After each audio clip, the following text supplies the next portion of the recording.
Terjebak Cinta Sang Mantan Part 9. Yoga dia memandangi putri kecilnya yang kini sudah menjelma bagai tuan putri dari negeri dongeng. Titahnya bagaikan kata yang mendadak melumpuhkan debaran di hatinya. "Kamu serius, sayang?" Yoga menyentuh dahi sang putri. "Nggak panas, Bi?" "Tadi Ririn makan apa?" tanya Yoga pada pengasuh tuan putrinya. Enggak tuan, Non Ririn nggak makan apa-apa, cuma habis bertemu dengan bidadari yang baik hati." Bibi pengasuh Ririn itu langsung menutup mulutnya saat sadar jika orang yang dimaksud Non Ririnnya adalah wanita bersuami.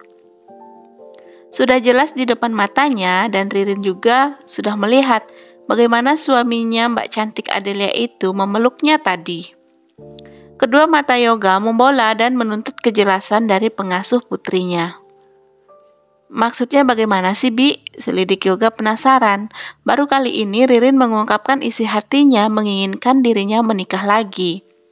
Selama ini Ririn selalu tidak ingin melihat sang ayah dekat-dekat dengan wanita selain saudara dan staf kantornya. Tuan masa nggak paham sih? Maksud Bibi tadi, Non Ririn abis ketemu sama orang yang jiwa keibuannya dalam banget. Bahkan dia menganggap Non Ririn seperti anak sendiri aja. Padahal mereka baru ketemu loh, Tuan. "Serius, Nak?" sambar Yoga yang kini sudah memicing ke arah sang putri. Gadis itu lalu mengangguk setuju dengan kembali memeluk sang ayah dengan sangat erat. "Ya sudah, sana masuk sama Bibi. Ayah harus ketemu klien, sayang."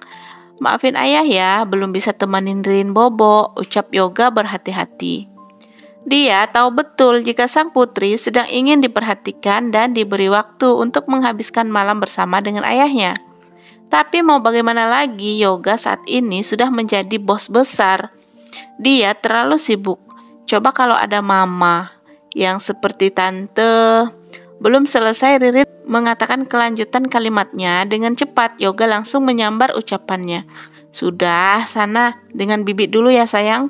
Yoga mengecup pelan dan penuh sayang di kening sang putri, lalu berpindah ke kedua pipi cabi Ririn. "Dadah sayang," bobok yang nyenyak. "Ayah sayang Ririn."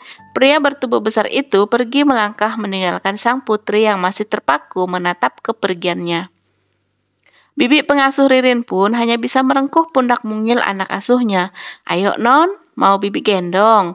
hibur si Bibi yang bernama Jumi atau nama panjangnya Juminten. Ririn pun mendongak ke arah sang pengasuh. "Ririn kan udah gede, Bi." Anak kecil itu segera berjalan di depan Bibi Jumi. Juminten pun hanya bisa terkekeh seraya mengekori nona ciliknya yang cantik dan menggemaskan. "Bibi, tante cantik itu kira-kira sedang apa ya?" cicit Ririn yang tiba-tiba membicarakan Adelia. Baru pertama kali berjumpa saja Ririn dan Adelia sudah merasa sedekat itu. "Mana Bibi tahu, Non. Udah Non Ririn bobo aja, jangan mikirin yang macam-macam ya." Bibi Jumi membawa Ririn untuk segera tidur. "Kalian dari mana saja?" Keduanya langsung menoleh, itu suara senior para asisten rumah Yoga.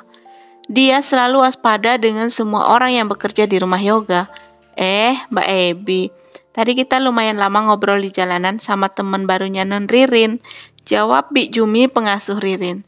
Seniornya para asisten itu pun semakin mendekat. "Oh ya, ngapain?"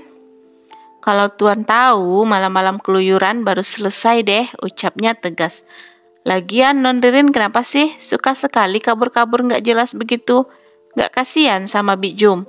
Kalau Bi Jum dimarahin ayahnya Non gimana?" tegasnya pada Ririn yang notabene sebagai nona muda.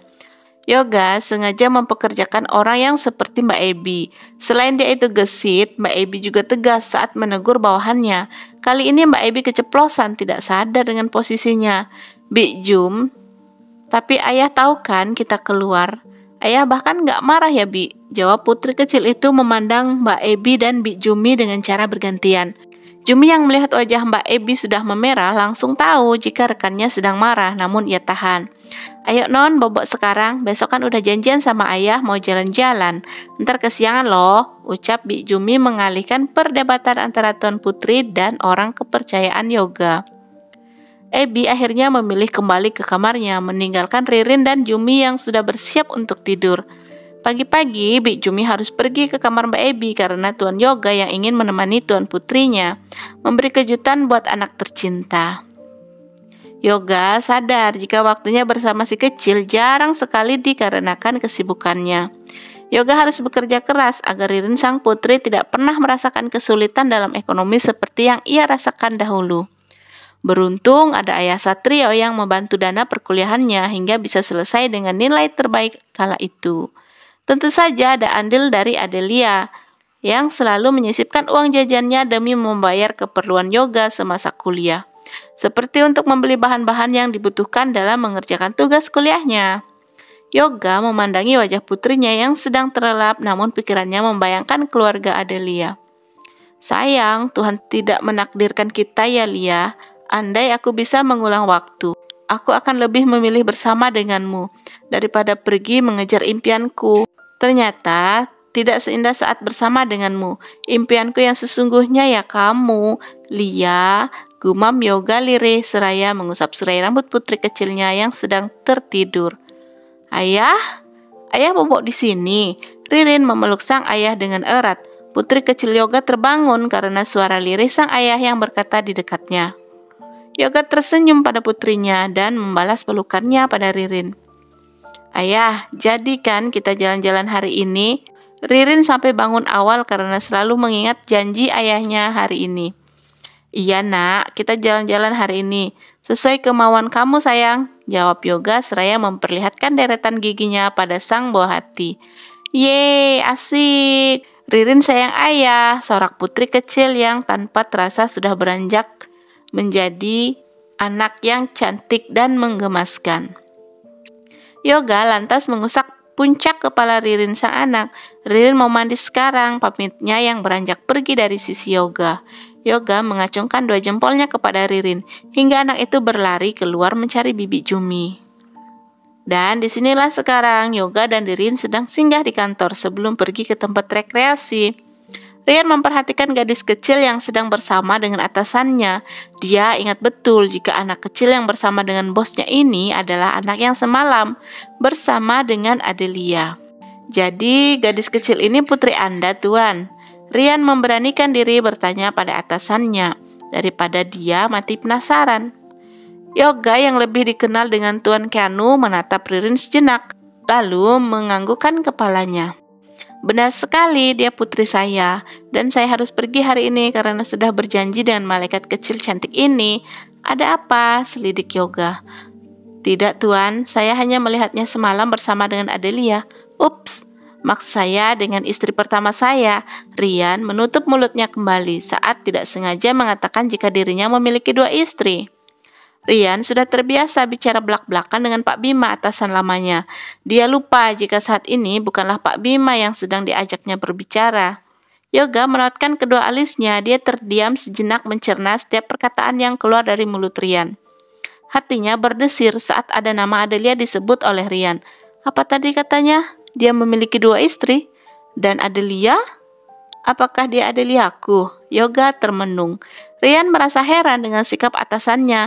Ada apa? Kenapa mendadak atasannya ini jadi merenung? Ada apa ini? Rian terus bertanya-tanya dalam hati, lalu dia memberanikan diri. Maaf Tuan, apa Anda mengenal istri saya? Maksud saya, Anda tahu kehidupan keluarga saya? Yoga tersenyum sekilas, dia terkekeh. Bukan masalah jika saya mau tahu tentang kehidupan keluargamu. Itu masalah kecil. Tapi benar, kamu memiliki dua istri. Wow, hebat sekali ternyata ya. Kamu memiliki dua istri. Saya saja atasan kamu sudah bertahun-tahun tidak memiliki pasangan, dan kamu punya dua. Yoga tertawa, namun sesaat kemudian dia berhenti tertawa dan mengingat siapa nama istri pertamanya. Adelia. Sebaiknya aku tanyakan saja pada Satrio. Hari ini aku akan bawa Ririn ke kampung sajalah. Ini tidak bisa didiamkan. Pikiran Yoga sibuk. Setelah urusannya dengan Rian selesai, dia menggendong putrinya menuju mobil mewahnya yang sudah terparkir di depan dan siap untuk meluncur. Dalam perjalanan, Yoga sibuk mengirimi chat pada Satrio. Tidak lupa juga dia mengirim foto Rian pada Satrio untuk memastikan jika Rian ini adalah suami Adelia, adik dari sahabatnya. Satrio yang menerima kiriman pesan dan foto dari Yoga dengan cepat menelpon balik sahabatnya itu.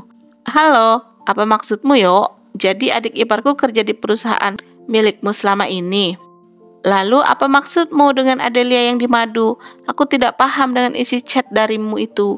Coba jelaskan sekarang." Satrio langsung mencecar Yoga. Saat sambungan telepon itu terhubung, Yoga gelagapan sendiri. Dia jadi bingung mau menjelaskan semuanya dari mana. Lagi pula tidak elok permasalahan sensitif seperti ini dijelaskan lewat HP. Tiba-tiba otaknya berfungsi dengan baik. Yoga langsung meminta Satrio tenang dan menunggu kedatangannya.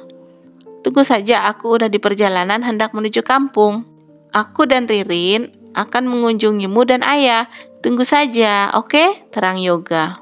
Satrio langsung terlonjak saat mendengar sahabatnya tengah ada di perjalanan sedang menuju ke kediamannya.